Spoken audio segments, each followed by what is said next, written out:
আজকে আমরা ঘুরে এসেছিলাম পরিচিত এলাকার ওই অপরিচিত একটা জায়গা থেকে। ঘুরে দেখেছিলাম অকৃত্রিম সৌন্দর্যমণ্ডিত প্রাকৃতিক পরিবেশ। মেঘনার পশ্চিমে চরগুলোর মাঝখানে সুন্দর সূর্যের অস্ত যাওয়া দৃশ্যটা তো মন কেড়ে নিয়েছিল আমার। তো হ্যালো ভিউয়ার্স, নতুন একটা ভিডিওতে সবাইকে স্বাগত জানাচ্ছি। আমি নাসিম হোসাইন।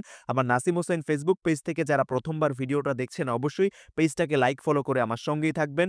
দেখে হয়তো বুঝতে পারছেন এটা আখনের হাট এরিয়া দৃশ্য। আর এখানে এসে একটা সাঁকো পাড়ি দিয়েছিলাম, ভয়ংকর একটা সাঁকো। চরে যাওয়ার সাঁকো নয়, এটা খালের উপর দিয়ে একটা সাঁকো। এই এরিয়াটাতে এর আগে আমি কখনোই আসিনি।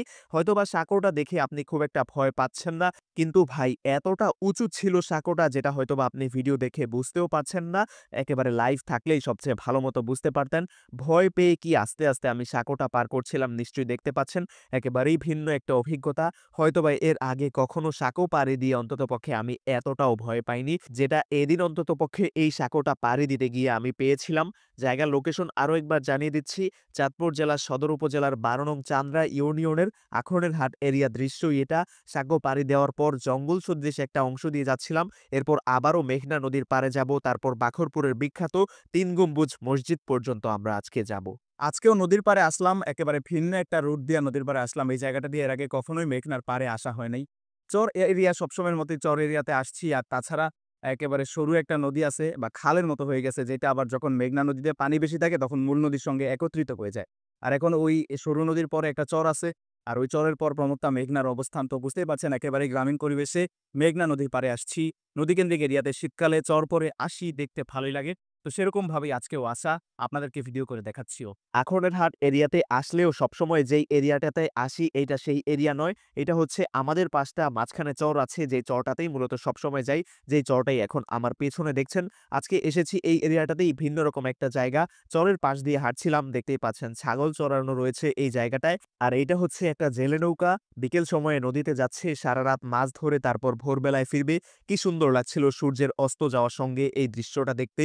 গ্রাম বাংলা আসলে এই কারণেই সবসময় আমার মন কেড়ে নেয়। আর এইরকম সৌন্দর্যমণ্ডিত পরিবেশগুলো দেখার জন্যই মূলত আমি সবসময় গ্রামের চারপাশটা ঘুরে ফিরি। আপনাদেরকেও দেখানোর চেষ্টা করি। একটা ক্ষেতের মাঝখানে চলে আসছিলাম, যে ক্ষেতের অবস্থান আবার মেঘনা নদীর পাশেই। এখানে এসে 360 ডিগ্রি একটা ভিউ দেখানোর চেষ্টা করছিলাম। আর এই হচ্ছি আমি, দেখানোর চেষ্টা করছিলাম ভিডিওর মাঝখানে নিজেকেও। ক্ষেত বা বিল যাই বলুন, গ্রামের ভাষায় যাই বলা হোক না কেন, এটার মধ্য দিয়ে হাঁটছিলাম। বিকেলবেলা এরকম জায়গায় আসতে, ঘুরতে, হাঁটতে সবসময়ই আমার ভালো লাগে। আর যে কারণে এরকম ন্যাচারাল ওয়েদারের ভিডিওগুলো আমি বেশি দিয়ে থাকি। আর হাঁটতে, হাঁটতে আবারও মেঘনার পাড়ে ভিন্ন একটা এরিয়া দিয়ে চলে এসেছিলাম। আর কি অপার্থিব মোহনীয় সূর্যাস্ত দেখতে পাচ্ছিলাম এই জায়গাটা এসে। এটা হচ্ছে চাঁদপুর জেলার সদর উপজেলার ১২ নং চান্দ্রা ইউনিয়নের পশ্চিম বাখরপুর গ্রামের এরিয়া, গুচ্ছগ্রামের এরিয়া।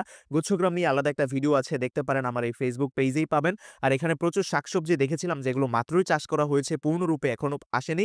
যখন আসবে তখন আরো একটা ভিডিও নিয়ে আপনাদের মধ্যে হাজির হওয়ার চেষ্টাটা অন্ততপক্ষে করব। এরপর চলে এসেছিলাম সেই ৩ গম্বুজ মসজিদের পাশে। এই মসজিদের পাশেই কিন্তু গুচ্ছগ্রাম। এই মসজিদ নিয়ে ডেডিকেটেড আরো একটা ভিডিও রয়েছে আমার নাসিম হোসাইন প্রোফাইলে পাবেন, যেটার সঙ্গে কোলাব করেই ভিডিওটা আপলোড করা হয়েছে। সেখান থেকে দেখতে পারবেন, পিন করা রয়েছে ভিডিওটা।